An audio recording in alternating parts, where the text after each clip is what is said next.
maamul goboleedyada dalka maamulkii ugu dambeeyay ee la sameeyay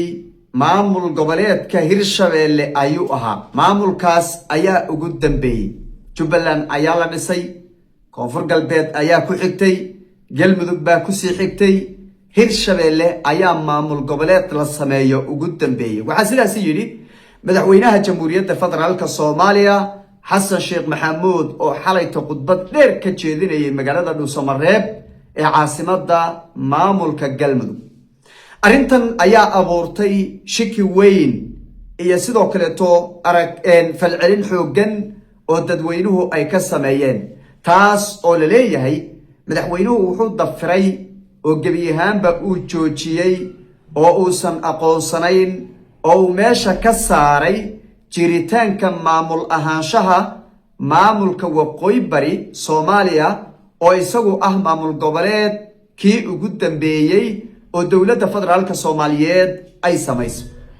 Arrintan ayay dadku siyaabo kala duwan u qaadadhigeen. Waxay wararku dadku ay ku kala aragti duwan yihiin oo la leeyahay war madaxweynuhu sidan ulama jeedina sidan uu ula jeeday iyo sidan ma ahee sidan weey iyo dawladda federaalku markii horeba branki ayay ka ahayd in maamul halka laga sameeyo ama maamulka halka laga sameeyo.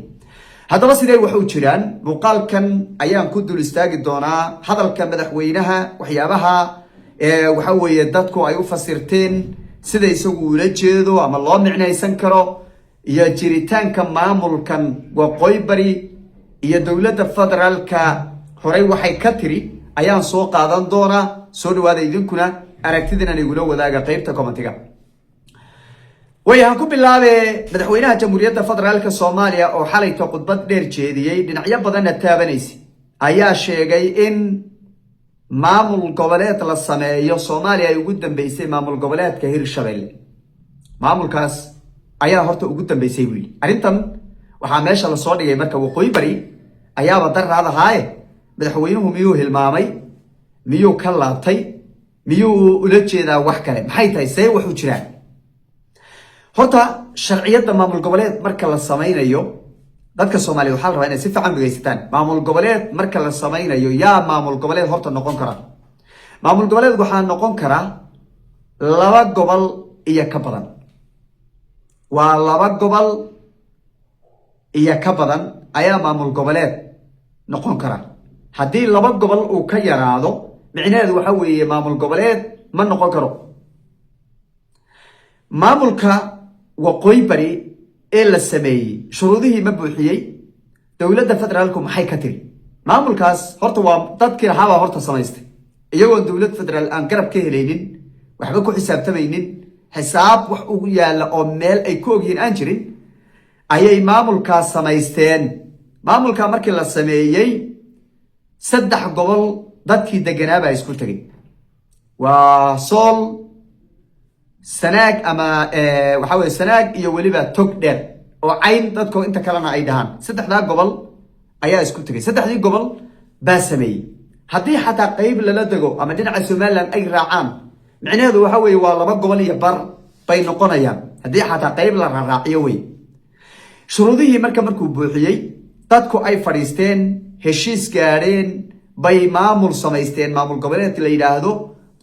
maamulku meel gaar ay dhisteen. dawladda federaalka ay la hoos tageen. dawladda federaalka waa aqoonsatay dastuurkii Jamhuuriyadda Federaalka iyo waxyaabihii uu ogolaa iyo shuruudihii looga baahnaa wixii oo dhan waa la daadajiyay waa la geeyay. dadka marka shaki gelinaya waa dad markii horeba horta aan ogolayn jiritaanka horta maamulkaasi qabsada. dadka reer Waqooyi Bari dadaan markii horeba jiritaankooda ogolayn oo markii horeba inay noolaadaan aan ogolayn oo markii horeba inay dawlad dhistaan aan ogolayn oo markii horeba inay wax noqdaan aan ogolayn dadkaas way horta dadka shakiga gelinay. madaxweynaha hadalkiisa aan u soo noqono. madaxweynaha hadalkiisa wuxuu yiri maamul markaan talada dalka qabanaynay si fiican u dhageysta. talada dalka markaan qabanaynay maamul goboleedyada intooda badan ma jirin. maamul goboleed ma jirin buu. maxaa jiray dastuurka ku meel gaarka way ku qornaayeen laakiin ma jirin buu. oo goboladu way ku qornaayeen. haye maxaa jiray waxaa jirtay dawlad kacaan oo burburtay oo adkayd oo awood lahayd oo burburtay iyo dad Soomaaliyeed oo qabaa'il isku dilay oo inta la isku keenay kumeel gaar loo sameeyay intaas jirtay yaa dhisnaa oo kaliya waxa dhisnaa Puntland iyo Somaliland labada bas dhisnaa oo maamul goboleed ahaa wax kale oo dhisnaa ma jirin xagee laga bilaabay marka Jubbaland baa laga bilaabo maamul goboleed baa laga dhigay koonfur galbeed baa lagu xogsiyo maamul goboleed baa laga dhigay galmudug baa lagu xogsiyo maamul goboleed baa laga dhigay hirshabeelle ugu dambeysay oo maamul goboleed baa laga dhigay say ku dhisay yihiin marka say lagu dhisay Jubbaland marka laga reebo inta kale waa laba maamul laba gobol way laba gobol laba maamul ma waa laba gobol markii Jubbaland laga reebo Jubbaland waa 3 gobol meesha la yiraahdo koonfur galbeedna waa 3 gobol astaghfirullah koonfur galbeedna waa 3 gobol raali hada waa Bakool Bay iyo Shabeellada hoose waa 3 gobol marka koonfur galbeed waa 3 gobol Jubbaland waa 3 gobol labada maamul ee kalena waa laba gobol weeye oo waliba galmudug iyadu la isku murasay la leeyahay mid baan gobol dhanayn oo waxba ka go'o mudug oo Puntland wax ka go'ay ka jaratay baa la leeyahay marka adigu laba gobol iska dheh waxba shikiya gelinin waa dad Soomaaliyeed baa iska leh laba gobol iska dheh marka madaxweynuhu marka wuxuu la jeeday talada 2012 markaan kala wareegay Sheekh Shariif maamul goboleedyo ma jirin maamul aan sameynana waxa uu dambeeyay midka Hirshabeelle waa markii hadalka aad qurxinayso oo aadan dhinac ka rarnayn oo aadan dhinac duulaan ku ahay way marka duulaan ahay way duulaan marka ahay oo caadi aad u sharaxdo horta madaxweynuhu saas uu la jeeday dadka marka shikiga abuuraya waa dad xasan mucaarad ku ah dawladda federaalka mucaarad ku ah xaqiiqada mucaarad ku ah inay run sheegaan waxa way mucaarad ku ah wax kasta mucaarad ku ah way sababtoo ah runta sheeg weyda runta mucaarad ku tahay ayaad mucaarad ku tahay dad been sheeg marka dadka horta wax dhaleelaya boomboonaya leh waqooyi bari baa meesha laga saaray waqooyi bari baa la diiday oo leh marka hore waqooyi bari inay noolaato adigu ma rabin inay jirto ma rabin dawladina halka ka soo baxday ma rabin dadka inay maamul istaan ma rabin horta taas aan leeyahay madaxweynuhu hadalkiisa taas uu la jeeday Soomareeb ayuuna ka hadlayay waxa kale madaxweynuhu uu taas ku daray oo uu ka hadlay maamulada wuxuu yiri inay waxay rabaan iska sameeyaan waxna aqbalayna ma habiyo waa run dalka Soomaaliya qofku inuu wuxuu rabo iska sameeysto wax sax ma nin siyaasi oo ama siyaasi ma hogaamiye kooxeedaha baa intuu meel iska qabsado wuxuu leeyahay saan rabo hadaan la sameeynin sidan ma noqonayso reebel baa lagu soo duulaya reebel baa loo socdaa reefulaan baa loo socdaa ree indagoosta loo socdaa war ilmaada reeyala wax loo socdo ma jiro dawladdu dhaliil way leedahay federaalka madaxweyne xasan dhaliil waa leeyahay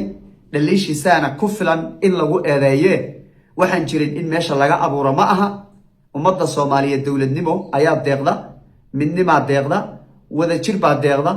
qof meel xidhay oo meel u oodan iyo hal degme iska haysta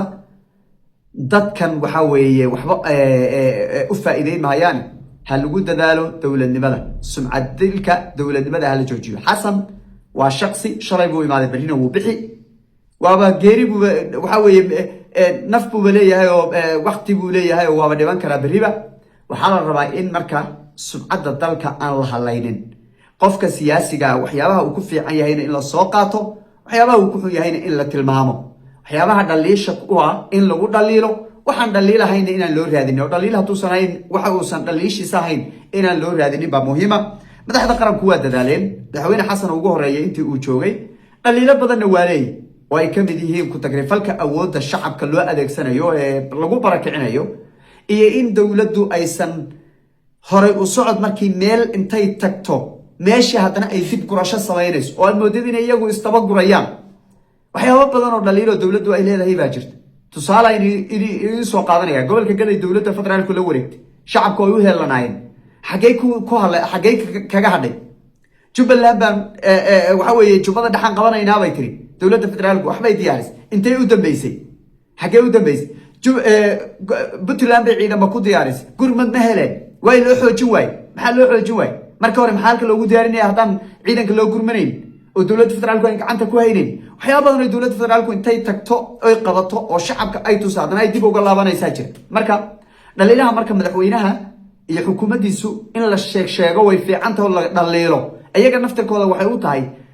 عشر بيوتو ويسقبانين لكن اللي يلاهدو وحن جرين لغو دليلو لا سوبودو وربعين تلا لا سوفريستو أحسا حماها وينو يجي دونا وحي كسو كردو مقالة دينا ضمبه أيان يدو كلو وداقي دونا هدو علي